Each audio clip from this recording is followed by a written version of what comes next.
Hello,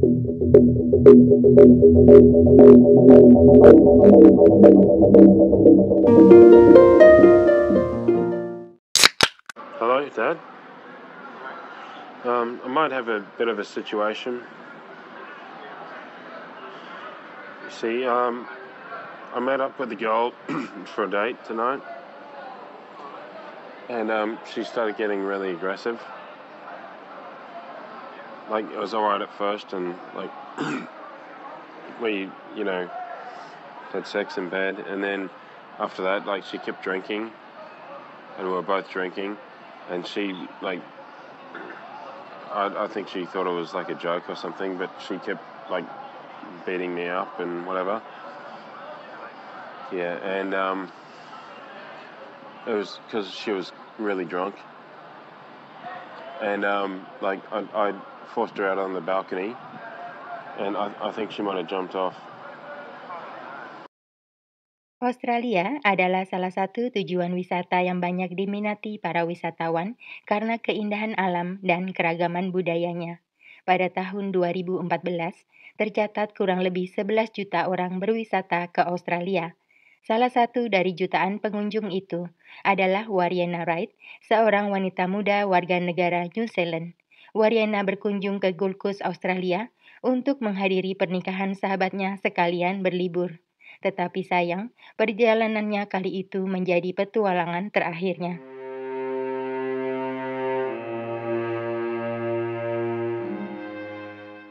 Wariana Wright lahir pada tanggal 20 Mei tahun 88 di kota Bulacan, Filipina. Dia adalah putri sulung dari Warren Wright dan Merzabeth Takpuno Wright. Ayahnya adalah pria kulit putih warga negara New Zealand, sedangkan ibunya adalah wanita Filipina. Ketika masih balita, orang tuanya membawa Wariana dan adiknya Maresa pindah ke kota Wellington, New Zealand, kampung halaman ayah mereka. Wariana sangat dekat dengan keluarganya, terutama dengan adiknya Maresa yang sudah dianggap seperti sahabatnya sendiri. Wariana pernah menjalin hubungan serius dengan seorang personal trainer, namun hubungan mereka berakhir dengan buruk. Wariana yang patah hati jadi sering berkencan dengan pria-pria yang dikenalnya lewat aplikasi sebagai pembalasan sakit hatinya. Pada tahun 2014, Wariana bekerja sebagai pegawai bank bagian layanan kartu kredit di Kiwibank, cabang Waterfront Kota Wellington. Kiwibank adalah bank milik pemerintahan New Zealand, sehingga bisa dibayangkan gaji yang diterima Wariana tidak besar. Meski begitu, Wariana masih bisa menyisihkan sebagian dari pendapatannya untuk ditabung. Belakangan Wariana semakin giat menabung karena dia ingin sekali menghadiri pernikahan seorang rekan kerjanya yang akan diadakan di Gold Coast, Australia pada bulan Juli tahun 2014. Liburan adalah sebuah kemewahan bagi pegawai bank seperti dirinya. Kebetulan ada alasan menghadiri pernikahan, Wariana berniat memanfaatkan kesempatan itu untuk berlibur. Pada tanggal 29 Juli tahun 2014, Wariana terbang ke Gold Coast, Australia bersama-sama dengan rekan kerja yang lain untuk menghadiri pernikahan. Begitu mendarat, Wariana langsung membuka aplikasi kencan daring dalam ponselnya. 3 hari kemudian, pada tanggal 1 Agustus, aplikasi menemukan kencan yang cocok untuk Wariana. Pria berusia 28 tahun memiliki wajah maco berkulit sawo matang dengan tubuh atletis bernama Gable Tosti. Sejak awal, Gable sudah menunjukkan apa yang dicarinya dalam aplikasi itu. Sebuah kencan yang membara dengan berbagai gaya yang mencengangkan. Wariana terpikat pada ketampanan Gable yang menurutnya mirip dengan salah satu aktor dalam serial favoritnya, Supernatural. Tanpa pikir panjang, Wariana langsung geser kanan, menunjukkan tanda tertarik pada pria itu. Sulit untuk mengenali calon kencan kita lewat aplikasi daring, di mana member menulis biodata seperti mengarang bebas hanya demi memikat sasaran. Kebanyakan pengguna aplikasi kencan daring bertujuan untuk mencari kencan semalam, sehingga kisah asli tidak terlalu dihiraukan oleh penggunanya. Begitu juga Wariana yang terjebak daya tarik semu Gable Tosti.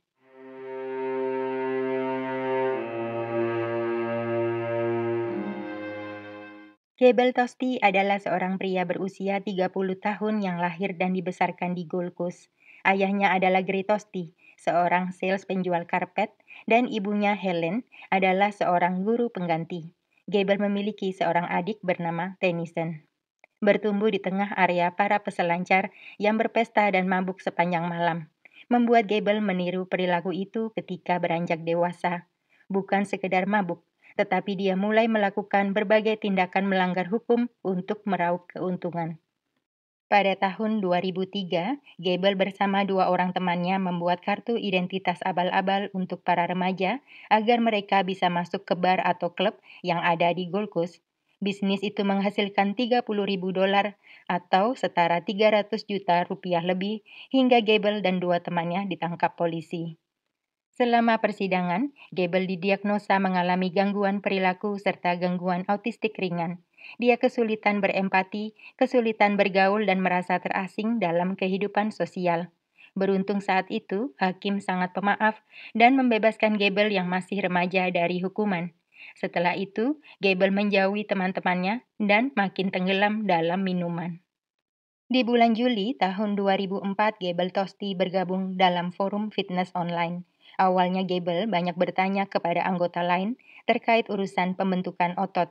Tetapi 6 bulan kemudian, pada awal tahun 2005, Gable mulai bertanya tentang keimanan dan ketuhanan. 4 tahun setelah itu, Gable menemui psikiater untuk masalah depresi, kesulitannya bergaul, dan kelainan obsesif-kompulsif disorder. Setahun kemudian, Gable bertemu dengan teman lama yang mengajarinya cara memikat wanita. Setelah itu, Gable mulai kecanduan memperdaya dan memanfaatkan wanita untuk kepuasannya. Di bulan Juli tahun 2012, jumlah wanita yang ditiduri sudah mencapai 100 orang. Semua pengalamannya dibagikan dalam forum fitness yang tidak ada kaitannya dengan urusan kencan. Salah satu anggota forum mengingatkannya untuk berhati-hati. Kepada mereka, Gable menjelaskan tujuannya meniduri begitu banyak wanita adalah untuk meningkatkan kepercayaan dirinya. Ketergantungan Gable pada minuman semakin memburuk.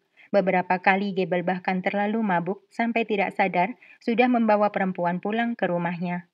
Sejak kejadian itu, Gable yang paranoid jadi terobsesi merekam setiap kegiatannya. Dia mengantongi alat perekam kemana-mana dan memasang sejumlah kamera dalam apartemennya.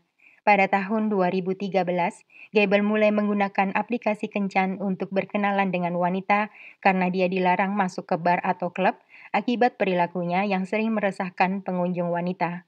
Sejak menggunakan aplikasi kencan, jumlah wanita yang ditidurinya semakin meningkat. Gable mencatat secara detail semua nama, tanggal, serta apa yang dilakukannya saat bermesraan dengan ratusan wanita itu, hingga akhirnya dia bertemu dengan Warriena Wright. Setelah 7 hari berkomunikasi via chat, akhirnya pada tanggal 7 Agustus tahun 2014, Warriena dan Gable sepakat untuk bertemu di Cavill Avenue, sebuah kawasan wisata pada pukul 9:04 malam. Saat itu, Warriena tampak tersenyum riang sambil memeluk Gable kencannya malam itu. Dia sama sekali tidak tahu sedang memeluk kematiannya. Gable kemudian mengajak Warriena masuk ke sebuah restoran. Namun tak berapa lama mereka berubah pikiran dan keluar dari sana. Kemudian keduanya tampak berjalan menuju ke apartemen Gable yang berada tepat di belakang area Cavill. Gable dan Warriena sempat mampir di minimarket tak jauh dari sana, membeli 6 kaleng minuman, lalu meneruskan perjalanan mereka. Seluruh interaksi Warriena dan Gable malam itu terekam oleh CCTV jalanan, hingga berakhir sesaat sebelum keduanya memasuki gedung apartemen. Apartemen Gable berada di lantai 14, gedung Avalon Riverfront Complex yang terdiri dari 35 lantai. Apartemen Gable berada di lantai 14, gedung Avalon Riverfront Complex yang terdiri dari 35 lantai. Unitnya memiliki satu kamar mandi, ruang tamu yang nyambung dengan dapur, serta area balkoni dengan latar belakang pemandangan malam kota Gold Coast. Warriena dan Gable bersantai di sofa sambil menikmati 6 kaleng minuman yang mereka beli di minimarket. Tak lama kemudian, Warriena dan Gable memasuki kamar dan mulai memadu kasih dengan semangat menggelora. Setelah selesai, keduanya berselfie ria di area balkoni sebagai kenang-kenangan malam seru mereka. Gable kemudian membuatkan minuman spesial untuk Warriena hasil racikannya sendiri dengan kadar alkohol berbahaya. Warriena dan Gable minum bergelas-gelas, hingga keduanya teler berat. Tak lama, keributan terjadi di antara mereka. Wariena yang memulai dengan menuduh Gable telah mencuri ponselnya, sambil terus bersikap kasar pada Gable yang juga mabuk, tetapi masih berusaha keras untuk menahan diri dari serangan Wariena. Gable terus menghindari cakaran, sambil menenangkan Wariena yang seperti kerasukan. Tetapi usaha Gable gagal, hingga emosinya terpancing dan dia mengaku menyesal telah membiarkan gadis itu minum terlalu banyak. Akhirnya, Gable yang juga teler mengancam akan mengusir Wariena dari balkoni bila gadis itu tidak bisa mengendalikan dirinya. Saat keadaan semakin memanas, Gable yang kehabisan kesabaran mengeluarkan Wariena ke area balkoni, kemudian mengunci pintu masuk ke dalam apartemen dengan harapan Wariena bisa menenangkan dirinya di sana. Tetapi Wariena justru makin panik. Dia ketakutan sambil terus menjerit, menangis, dan memohon-mohon kepada Gable agar diizinkan untuk pulang. Tetapi Gable tidak bereaksi. Dia diam saja dan membiarkan Wariena meraung-raung di balkoni. Sepertinya Wariena sudah kehilangan akal sehatnya. Secara mengejutkan, dia nekat memanjat pagar balkoni dengan maksud mau turun ke bawah. Tetapi Wariena lupa, unit apartemen Gable berada di lantai 14, kurang lebih 40 meter dari permukaan. Tetangga Gable tepat di bawah apartemennya mendengar keributan itu, kemudian keluar ke arah balkoni untuk memeriksa apa yang terjadi. Saat itu mereka terkejut melihat ada orang dalam posisi bergelayut mencari tumpuan kaki. Sayangnya, sebelum mereka sempat menolong, sepertinya genggaman Wariena selip dan dia langsung meluncur ke bawah, diikuti suara teriakan histeris tetangga Gable. Sesaat kemudian sayup-sayup terdengar sesuatu yang berat mendarat di bumi, lalu sunyi. Gable terkejut, panik, dan ketakutan. Bukannya menghubungi pihak berwenang, dia justru menelpon pengacaranya, namun tidak ada respon. Pada pukul 2:26 dini hari, Gable buru-buru kabur dari gedung apartemen, mampir di resto pizza untuk sarapan, sambil telepon ayahnya dan menceritakan kejadian barusan. Tak lama, Gable dijemput oleh ayahnya dan membawanya pulang. Tetangga Gable yang melaporkan kejadian itu kepada pihak berwenang. Jasad Wariena dibawa tim forensik untuk dilakukan pemeriksaan. Kondisinya nyaris tak berbentuk hingga sulit ditemukan identitasnya. Berdasarkan uji DNA, diduga wanita itu dalam keadaan mabuk berat dengan kadar minuman 3 kali lipat lebih tinggi dibanding skor yang diizinkan bagi pengemudi di Australia. Kasus itu menjadi misteri, hingga siangnya barulah semakin jelas apa yang terjadi ketika Gable Tosti menyerahkan diri ke kantor polisi didampingi pengacaranya. Meski Gable dengan patuh mengikuti semua prosedur pemeriksaan forensik, tetapi pria itu menolak menjawab semua pertanyaan penyidik. Savannah, teman Wariena yang kebetulan sama-sama berlibur di Australia, akhirnya jadi yang pertama mengenali jasadnya. Seminggu setelah itu, polisi menyatakan Gable Tosti sebagai tersangka utama di balik kematian Wariena dan langsung ditahan. Selama di dalam tahanan, Gable Tosti terus-terusan diserang oleh tahanan lain karena sikapnya yang sombong dan arogan. 3 bulan kemudian, keluarga Gable berhasil mengumpulkan uang jaminan sebesar $200.000 atau setara 2 miliar rupiah untuk membebaskan Gable Tosti selama menjalani persidangan. Meski bebas dari tahanan, bukan berarti Gable bebas sepenuhnya. Pengadilan memberikan sederet peraturan yang harus ditaati Gable selama menjalani tahanan rumah. Meski pengadilan sudah membatasi ruang gerak Gable, tetapi dia belum kapok mencari kencan lewat aplikasi. Akhirnya penyedia layanan aplikasi kencan dengan inisial huruf T memblokir akun Gable Tosti dan menolaknya bergabung kembali untuk selamanya.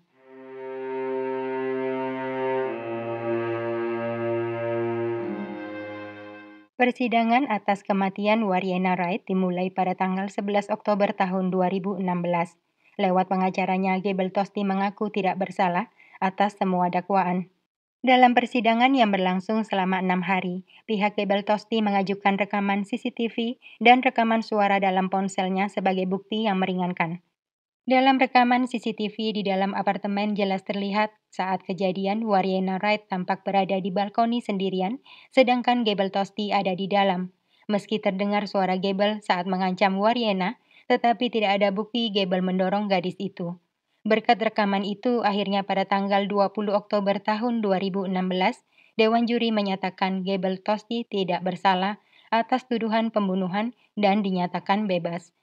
Tentu saja keluarga Wariena merasa sangat kecewa atas keputusan yang dirasa sangat tidak adil itu.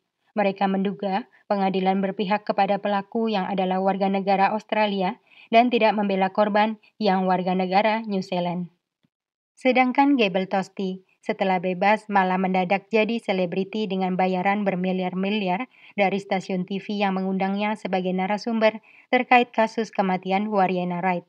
Gebel Tosti mengganti namanya jadi Eric Thomas dengan harapan bisa menghapus jejak masa lalunya yang kelam dan merubah peruntungan. Tetapi namanya juga karakter. Biarpun nama dirubah ribuan kali, kelakuannya tetap sama saja. Setelah dinyatakan bebas pada tahun 2016 hingga tahun 2020, beberapa wanita melaporkan Gebel Tosti alias Eric Thomas ke polisi karena merasa keselamatan mereka terancam saat berkencan dengan pria narsistik itu. Kebiasaan minumnya makin memburuk, bahkan dia tertangkap lagi gara-gara mengemudi dalam keadaan teler. Saat dihentikan, polisi menemukan Gebel tidak berbusana sama sekali dan kehilangan kesadarannya di balik kemudi. Hakim kemudian menjatuhkan hukuman percobaan selama 1 tahun. Dia diwajibkan membayar denda dan dilarang mengemudikan kendaraan hingga mendapat perawatan. Gebel Tosti alias Eric Thomas mungkin bebas secara hukum dunia, tetapi perasaan bersalah atas kematian Wariena Wright akan terus menghantuinya seumur hidup. Diketahui pria narsistik itu menderita depresi dan insomnia sejak kematian Wariena dan menghilangkan kegelisahannya dengan minuman. Wariena Wright memang berkencan secara tidak bertanggung jawab, minum secara berlebihan, dan melompat atas keputusannya sendiri yang kurang bijaksana. Tetapi sebenarnya, Gebel Tosti secara tidak langsung ikut mendorong gadis malang itu untuk melompat dengan ancaman dan minuman racikannya. Bagaimana menurut kalian? Sekian dulu kasus Weekly hari ini. Sampai bertemu dalam kasus berikutnya, dan terima kasih.